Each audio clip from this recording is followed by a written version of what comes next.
Hello and welcome, Khushamadit. You're watching The Note, and this time I have a very, very special guest on this episode of The Note. The writer of this book that is extremely special to me, born a Muslim, Some Truths About Islam in India, Ghazala Wahab. Ghazala, as I was just telling you, this is perhaps one book in recent times that has impacted me a lot. And that's why I thought just to move away from tradition of The Note, I get you on this episode and talk to you about a lot of issues that your book raises. Thank you so much, first of all, for being on The Note. Thank you so much for calling me, Maruk. It's an absolute pleasure. Wonderful. I know the situation around us is unprecedented. We're in the middle of perhaps one of our biggest humanitarian crises. But despite that, I wanted to talk to you about this book because it also raises a lot of issues that perhaps in due course of time we'll find almost kind of intertwining with where this crisis goes. But I want to start by asking you, Ghazala, what made you write this book? Uh, I was kind of veering towards this book in the course of my normal career, which is to do with national security and defense. In the last several years, as the focus on terrorism increased, I was driven to write on terrorism, issues of internal security, and I realized that almost 50% of what we were fed by popular media or through official discourse was part of propaganda. There was not even a grain of truth in what was being said, and that kind of brought me to in more detail into the subject of why we are doing this propaganda. Obviously, there is an agenda behind what is being done. And as I did more and more reading on the subject, more research on the subject, I realized it was a two-way traffic, that even the Muslim conservative, or let's say radical people, were using the same tools of propaganda to mislead their own people. So basically, it was a culmination of all these things that were happening.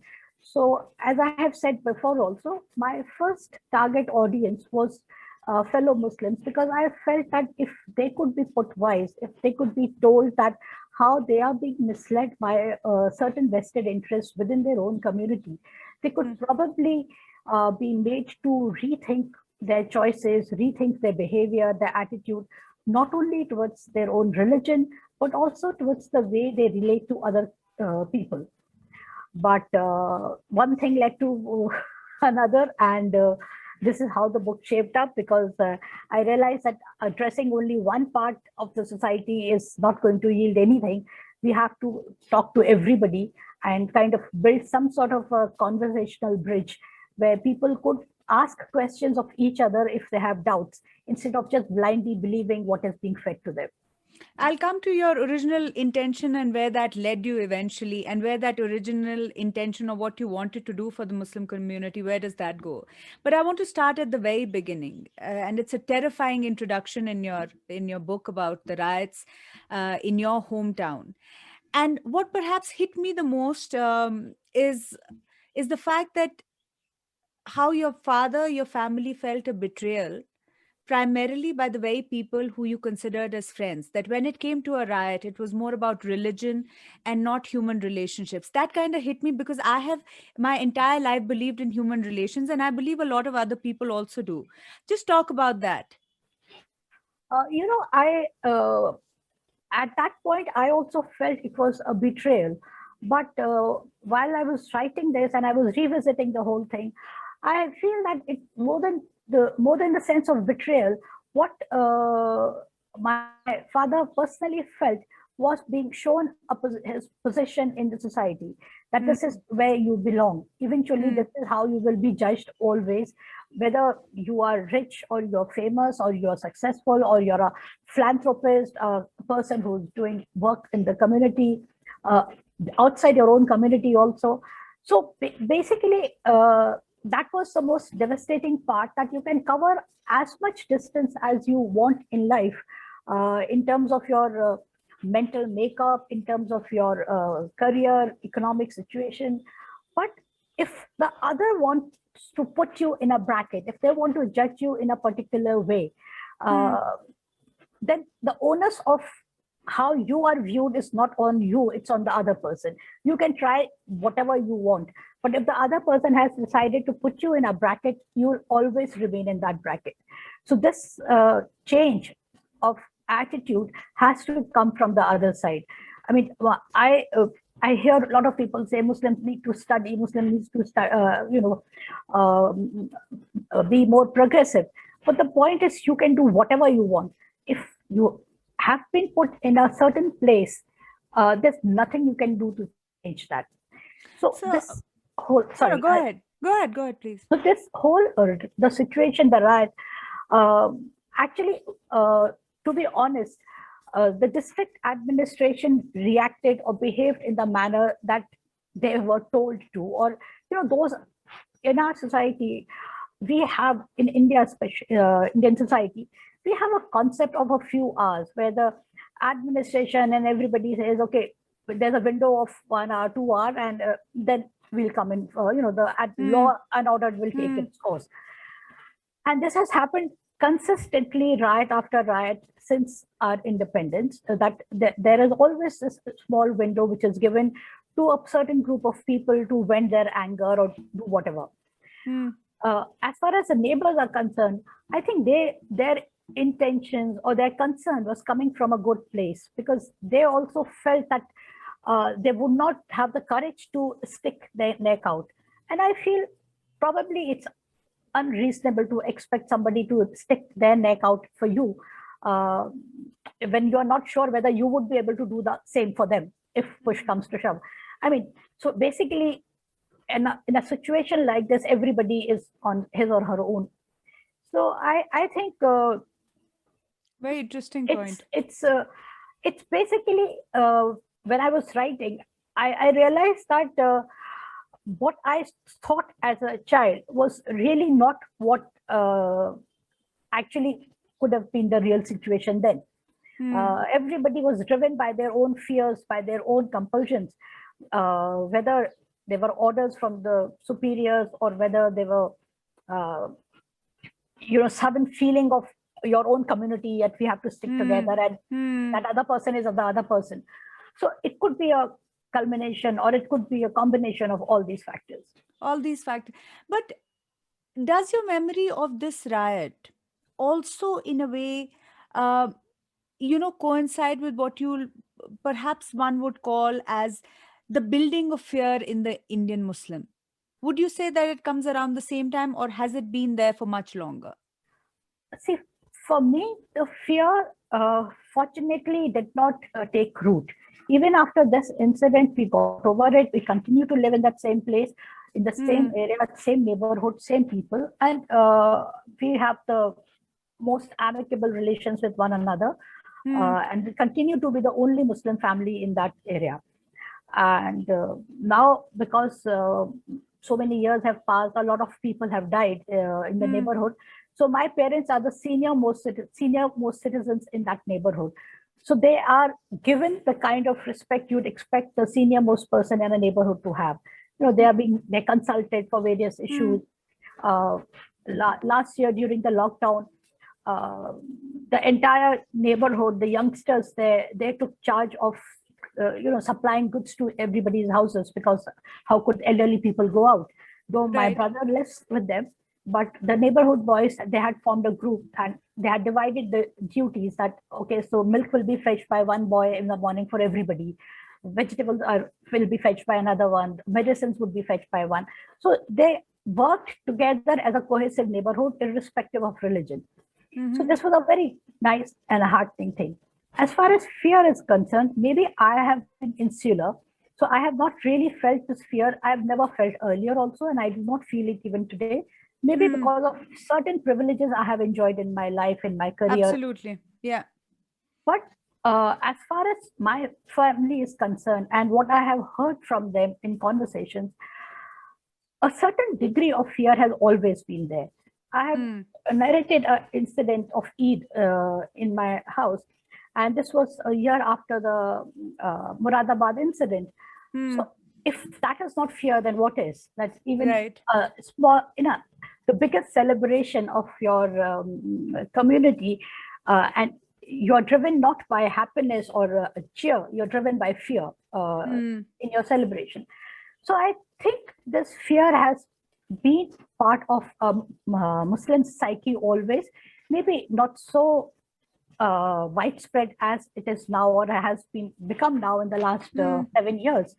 But uh, an average Muslim has always been cautious about how he or she is viewed and how people perceive him or her, which is why this constant assertion of saying that I'm a moderate, I'm not like this. No, but Uh, I want to come in here because I want to, focus on this moderate part in just a bit. I want to ask you that you speak about your insularity or privilege, and I can relate to that because I sense that privilege that I have because I don't feel that fear. Doesn't mean that I don't see others, experiencing it. Do you see this fear across the country? Because there are certain parts of the country where I don't sense that as much as I perhaps would in the Hindi heartland, perhaps, or maybe slightly up north. Has that been your experience as well? yes. See, in the southern part of the country, I don't think the Muslim community has suffered as much of uh, religious profiling. I'm not even talking of violence. I'm just talking of everyday prejudice. I don't think they have faced that. Hmm. In the northern belt also, I would say, and this is a realization I'm coming to I have come to over a period of time, that even in this Hindi belt, which we would normally presume to be very communally volatile, Hmm. uh, uh, the fear has not been as widespread as, say, a Muslim in Maharashtra. And when I was growing up, part of my family lives in Bombay. My mother's side of the family lives in Bombay.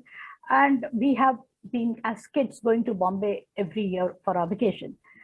The difference I used to see in Bombay and Agra was huge. The Muslims in Bombay were very conscious of their Muslim identity, Hmm. uh, even aggressively Almost conscious wearing it of on their it. sleeve, huh? And as I grew up, I realized that this aggression or this assertion of identity came from a place of fear, because they would always hobnob among their own kind. My Hmm. own family only had friends among Muslims. Hmm. For education, they tried to go to Muslim institutions. And there are a lot of very good Muslim institutions in Bombay, primarily because they felt that the community needed institutions of their own, which is not the case so much in, say, UP. You have Aligarh University and we have Jamia in Delhi. Right. But uh, on an average, a Muslim who could afford would send their child to a mixed school, whether it's a convent school or it's a Right. public school. But that was not the case in my family in Bombay. They were always trying to stick to their own kind. And it was not just my family, because the kind, they were sticking with all Muslims. So they were also trying to be together, even if they lived in mixed localities at some point. And Hmm. but the aim was to move to an area where there are more Muslims. Hmm. In direct contrast to us, where we grew up in a Muslim area, but our aim was to move into a mixed locality as and when we Locality. could. Hmm. And I sense this happening in most Muslims in this region. I mean, from Agra, I came to Delhi. I lived in Delhi for so many years. I never faced any problem finding an accommodation. Hmm. I don't know, maybe I was an odd person out or how it happened, but I never found any. Even I didn't. In Bombay, I've never had a problem finding Yeah. any accommodation. So So I don't know whether I'm an exception or there are many more like me. I have no idea. I'm one. I've never found any problems. I lived and rented accommodations for almost 11 years until we bought a place. And so when I used to hear about people having problems, and I do not doubt them, because my Hmm. own cousins had problems Yes. subsequently. So I know people have problems finding accommodation. Okay, coming back to my point. So what I feel that this fear or this assertion of your identity or identifying yourself as a particular group and sticking to that Hmm. was not as rampant even in the Hindi belt until a few years ago. It has Hmm. become more pronounced now. Certain states of India were always volatile, Gujarat being one of them, Maharashtra being another one. Parts of Madhya Pradesh have always been very bad. Parts of Bihar have been very bad. But southern India and UP, most of UP was not as bad as it is now. But do you also see a monetary factor here? Do you see a class divide perhaps within Muslims also? Those who are well off don't really sense this fear. They might sense a certain kind of categorization or people looking at them oddly, but they don't necessarily face that alienation. Do you also see there a class divide being in this fear factor? Absolutely. I think caste and class divide is irrespective of religion. Hmm. People of certain class, with whatever their religion is, are always more privileged. They're always the last ones to be victimized wherever. Hmm. So it's always the poor and the people who are on the front line who are the worst sufferers. I Hmm. mean, people of a certain class will not be traveling in public transport. Hmm. So their exposure to uh, vigilant mob is much Hmm. less. Or people of certain caste would not be living in a certain area. So again, their exposure to possible violence is less.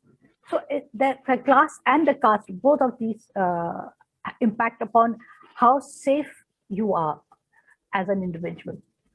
I want to go back to when we started out this conversation, and you said that your intention of writing this book was to actually try and appeal to the Muslim community to come out of their regression, become more progressive, become more educated. And as a educated, progressive Muslim, I've always had that, in my head, that why can't Muslims be more progressive? Why is it that as a community, we're always coming up with these fatwas and this certain kind of positioning that we have, stereotyping? Why can't we fight back in a progressive manner? But you say in the course of the research of this book, you found that Muslims in India find themselves in a almost kind of a whirlpool where it's sucking them into being the way they are. So I want you to tell us and the listeners of the note on what really did you realize, what did your research tell you? See, Muslims have always had a bit of a resistance to secular education. This is a historic fact, and it is not specific to India. It's all over the Muslim world. There has been a resistance, and the history goes back to the 11th and the 12th centuries, not 11th, Hmm. 12th and the Hmm. 13th century, when this concept of only religious education being important for a Muslim was propounded. So they have been people amongst the Muslim people who have insisted that the community only undertake religious education. So when this whole Sayyid Ahmad Khan, Sir Sayyid Ahmad Khan movement started with Aligarh and everything, there was huge resistance from the community itself towards Aligarh University and this secular kind of education. This lack of secular or non-religious education has had a cascading impact on their intellectual development, because intellect is work in progress. You cannot suddenly wake up one day and become an intellect. I mean, it takes years of education and probably generation on generation. When you are Hmm. educated, your mind, mind is like a muscle. It is exercise. So it becomes supple to receive new ideas, to challenge old ideas, or to keep questioning what you hear or read. So this process happened in a very slow fashion for the Muslim community. In India, it was slow, but whatever was achieved post 1857, either through Aligarh movement or through exposure with the British, and a lot of Muslim landlords decided sending their kids abroad, and they came back. They were in civil services, in military services, and doing reasonably well intellectually, financially, socially.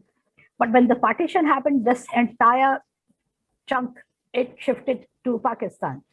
So what was left behind were again that this mass of semi-literate people who are also financially impoverished as compared to the ones who had left. Hmm.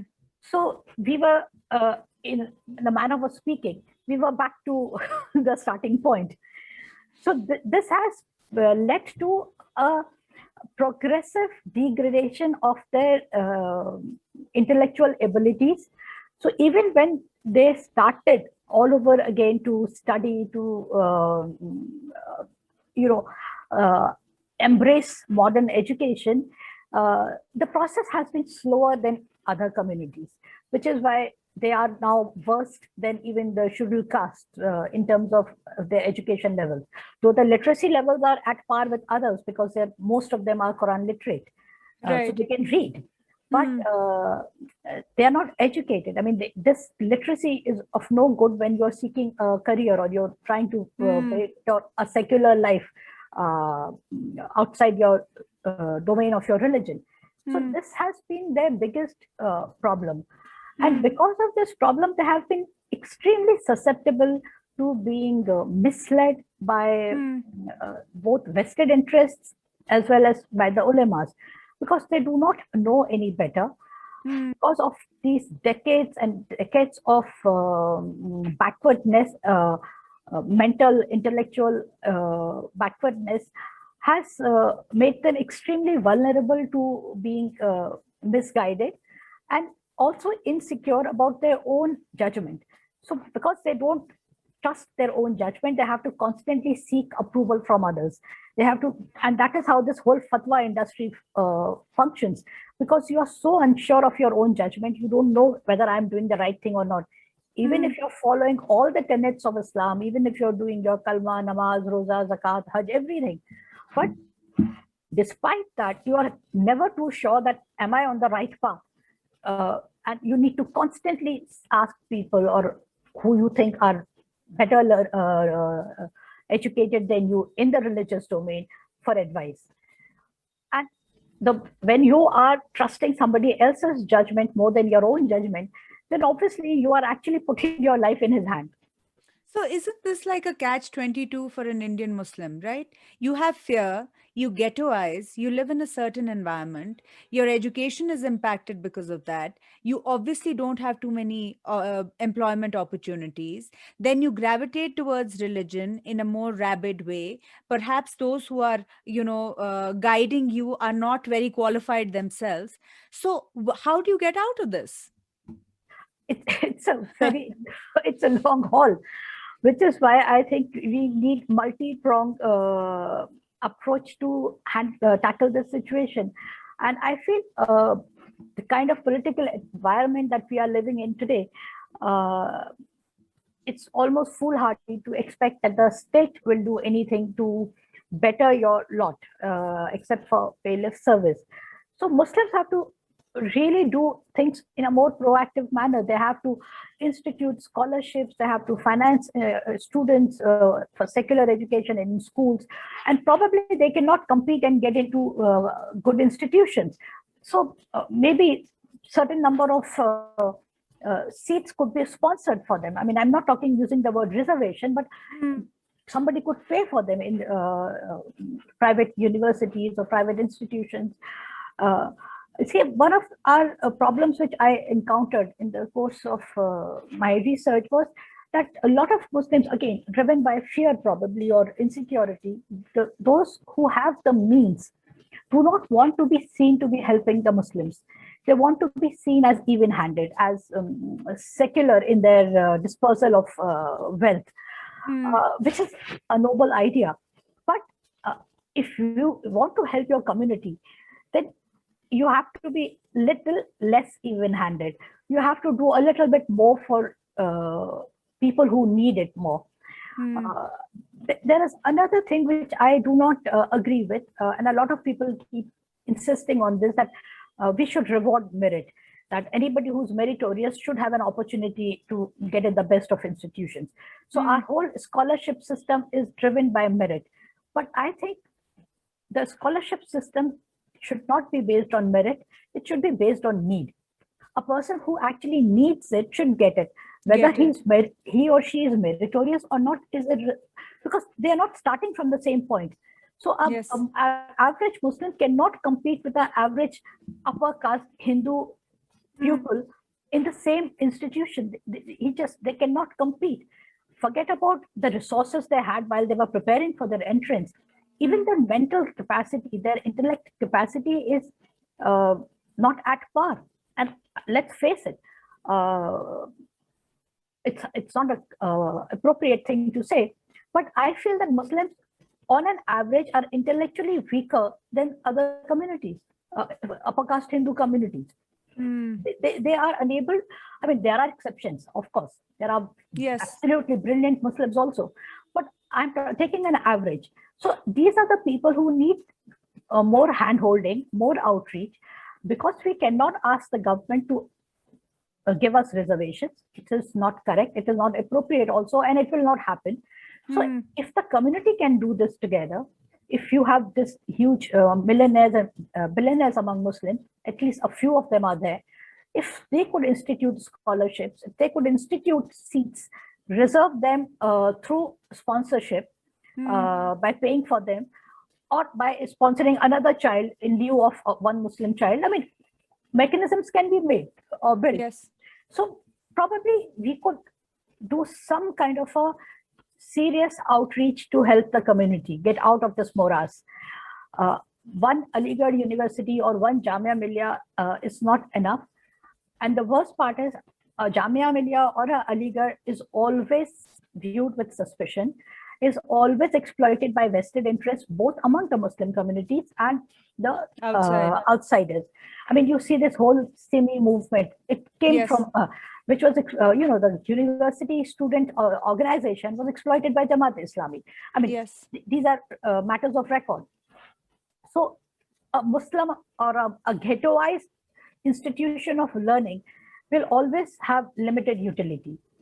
So Very, we need very, to broad base this. very interesting point that you make. And I want to bring here one is that the community itself helping others.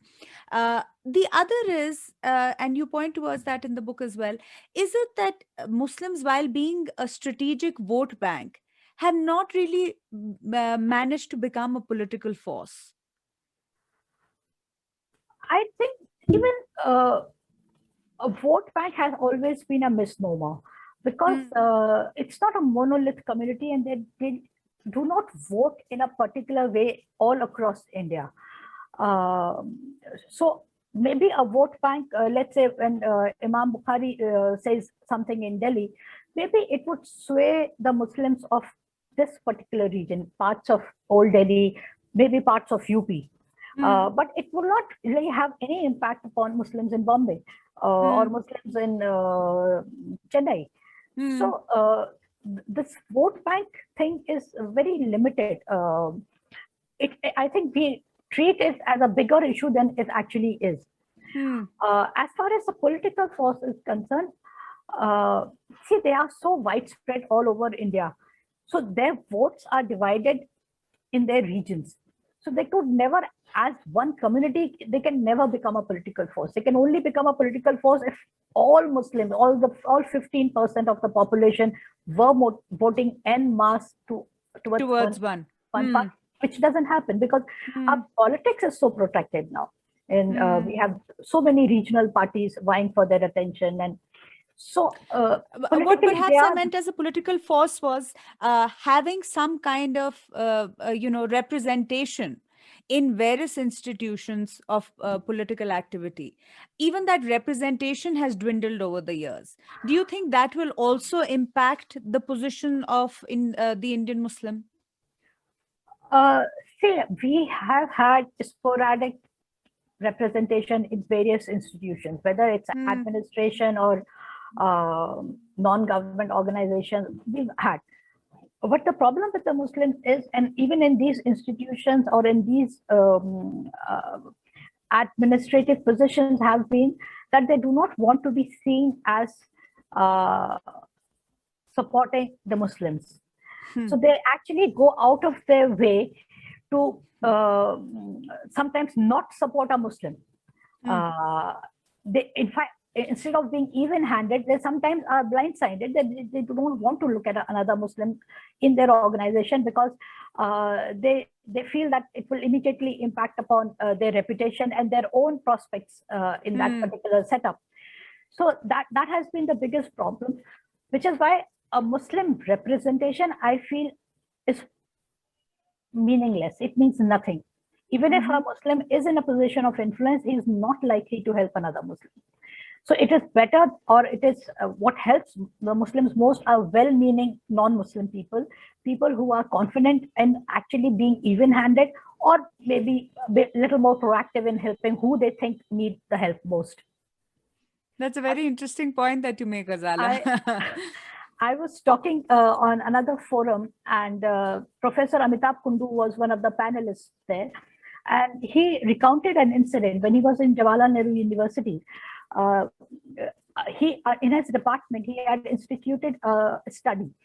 And the person who was leading that study was some person called Shah. So Professor Kundu did not know that the Shah was a Muslim Shah. And so a lot of researchers were applying to be part of this team. So there were two people who he met, and both of them were Muslims, who had applied to be researchers, and Professor Kundu found them most appropriate. So he told his junior or whoever was leading the study, this Mr. Shah, that I recommend that you take these two researchers. They have done a lot of field work and they're appropriate. This person refused to meet them, and this dragged on for a couple of days. So these researchers got back in touch with Professor Kundu and said that we have not heard you said you will get the position. So Professor Kundu presumed that Mr. Shah was a very communal Hindu person who didn't want Muslims in his team. So he lambasted him, and he said that, look, I will not tolerate this kind of communal behavior, and why aren't you taking these people? And then it turned out that Mr. Shah was also a Muslim. And he said, sir, if I take two Muslims in my team, I will not get my next position. What a tragedy. Yeah, he said, what a tragedy. But I want to ask you an extremely broad-based question, and I know we would require hours for you to answer this.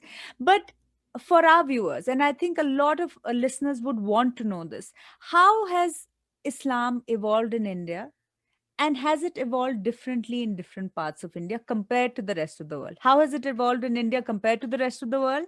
And within the country, if you could give me, if possible, a concise answer to this. I'll try very hard. In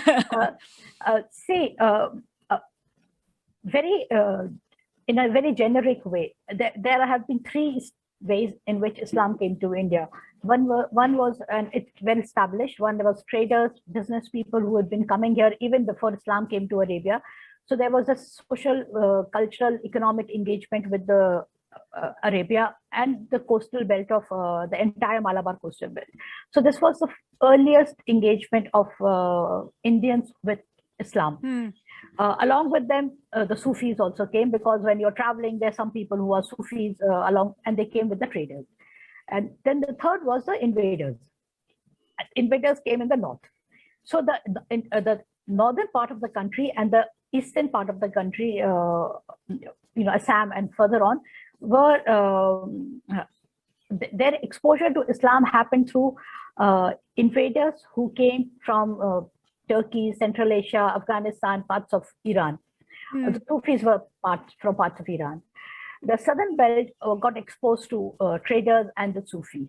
So the Sufis was a common factor among the traders and the invaders. So their outreach into the Indian heartland has been the widest, because they came both from Arabia and from Persia, Central Asia, from all over this eastern and the northern region, and they spread all over India. So which is why the Indian Islam, which grew out of this confluence or this engagement, took root in a very geographical manner. So a Muslim in Kerala was very distinct from a Muslim in Bengal. Or a Muslim in UP was very different from a Muslim in Gujarat. So all of them were very rooted in their geography. And religion, in any case, even in Arabia, when Islam came, it was a very geographical religion because a Mm, lot of Arabian practices became part of Islamic practices. I mean, right. there were practices which were pre-Islam practices of Arabia, which eventually got enmeshed with, I keep giving this example of female circumcision. Now, Mm, Islam has nothing to say on female circumcision, but because it was practiced by certain tribes of Arabia, even after they became Muslims, they continued to practice it. mm, Similarly, in India, you see people in West Bengal or in Bengal, United Bengal also, their practice of Islam was very closely linked with the Hindu practices also. I mean, in their term, in the way they dressed, in their attire, their bindi, wearing a bindi or wearing Mangal Sutra. For some reason, my women in my family wear Mangal Sutra. I have no idea why they wear it. My mother mm, always wore a Mangal Sutra. So, so in this way manner, I don't know why or how this happened, but mm, Islam has been extremely uh, geographically rooted religion in India, which is why mm, it has never become a monolith religion. mm, Now, even these sects that we have seen, the emergence of these sects, whether it's Deobandi or Barelvi, they mm, were originally located or limited to the northern areas, not northern areas, northern belt, which is the mm, UP. Bareilly is in UP and Deoband is also in UP, though now Uttarakhand. So they came here. Their reach for a very long time was limited to these regions. It is only when funding came from outside India that their reach started to spread all over India, and now they have their institutions, their madrasas. I mean, Deoband has far greater reach than Bareilly, but mm. they're hugely widespread all over India. So some Right. sort of monolith or some sort of uniformities have started to come in the last 2 decades. But Mm, this is a new change. This is a change that is happening, a new development, but it's still limited in volume. We still have mm. very, uh, let's say, native Muslims in India. Native Muslims. Interesting. I'm going to ask one question. Before we started the conversation, I was mentioning this to you. Where do Muslims like you and me find ourselves in? Where are we? We are seen as suspicion by a certain section of the Muslim community. We find ourselves alienated from another section who views Muslims by and large with suspicion. Uh, I would like to call ourselves moderate and progressive.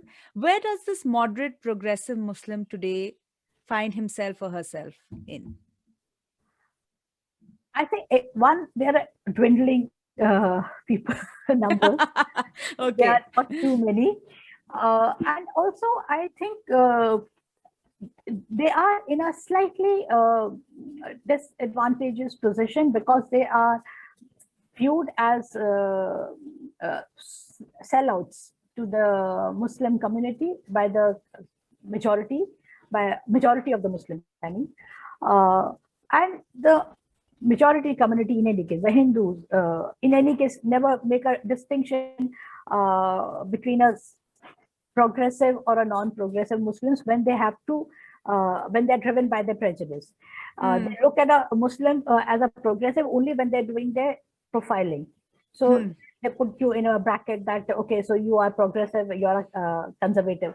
But when it comes to their prejudice, when it comes to their dislike for you or their propaganda against you, then they do not see whether you are progressive or you are a conservative or you are a fundamentalist or a radical. Or then hmm, these these definitions do not matter. So I think the community, the progressive or moderate Muslims, are in a very bad situation, so to speak. But on the other side, they are also in a, I would say, a slightly privileged situation because they have had the exposure of the best of both worlds. And they hmm, have had the understanding or maybe sense to see what is wrong within their own community and what is wrong in the other community. So they have a better, they're in a better position to initiate this interfaith or inter-community dialogue. So these are actually the people we must really hold dear.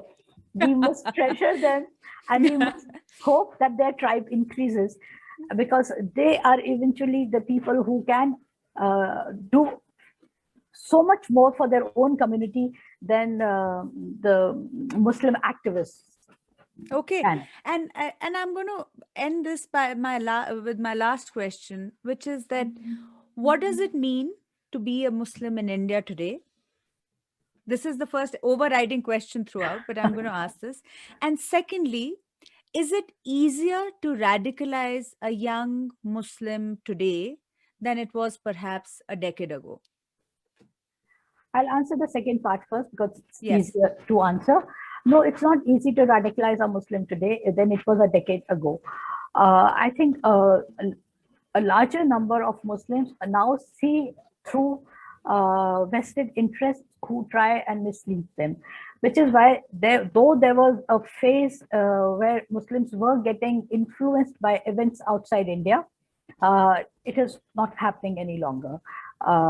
Also, earlier Muslims were not as proactive in reaching out to their own community and helping them, or asserting themselves and their rights within India as they're doing now in the last few years. So I think they're being misled now or getting radicalized now. Uh, that it's not happening any longer, and that's not possible any longer. Things have changed. I mean, this ship has sailed. Uh, Wonderful.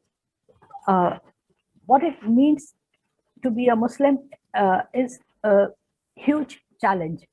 And it is, from my perspective, I'll tell you, I work in a very non-sectarian sort of an environment. I mean, I work in the domain of national security and defense. All the people that I have been interacting with for the last 17 years in the course of my work, all kinds of people. Nobody ever actually thought that I was a Muslim, really. I mean, I was not looked upon as a Muslim, and I have not done any work as a Muslim. I have just done work as a journalist working in these areas, working on defense and working on security and technology and industry and all that. So my this whole career or professional trajectory has been like any other Indian person. It has, my religion has played absolutely no role in that. But now that I have started focusing on the religion, and I was forced to do this, I was driven to do this in the last few years, by things, by events which were not of my making, which were not of my choice. I mean, I didn't want these things to happen to me, or these things to happen to my immediate environment as they were happening. So now, after the book has come out, a lot of people who have worked with me in the course of last 17 years, they have suddenly realized that I'm a Muslim. And I'm actually now saying that, oh, you know, Muslims are suffering so much, and Muslims have been victims of this. So now I'm seen as playing the victim card. Uh, so, which is where a Muslim today is, that if you want to really flag certain issues which are troubling you, or which you think are putting you down or putting your community down or are unjust as a citizen, you are immediately bracketed as a Muslim. If all this was being said by a non-Muslim, that person would not be viewed as playing a victim card. But now, because I have done this, so now everything that I was doing in the past, or if I was criticizing the government, so everything is now viewed as so I was a Muslim, so I always had an agenda, which is not, I mean, obviously it's not correct, but this bracketing of a Muslim, irrespective of what that person's qualifications or achievements or work has been, is the worst thing that can happen to any person. And this is the state of people like you and me today.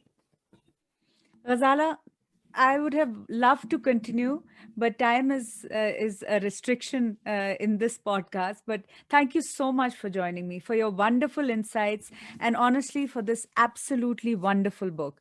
And I would recommend all the listeners of the Note to read it. It's not just if you are a Muslim or not. It's a very very important part of our history now, and I would say this is almost like a textbook that everybody should read. Thank you so much, Ghazala, for being on the Note. Thank you so much for your wonderful words. You've made my day. Thank you. Thank you.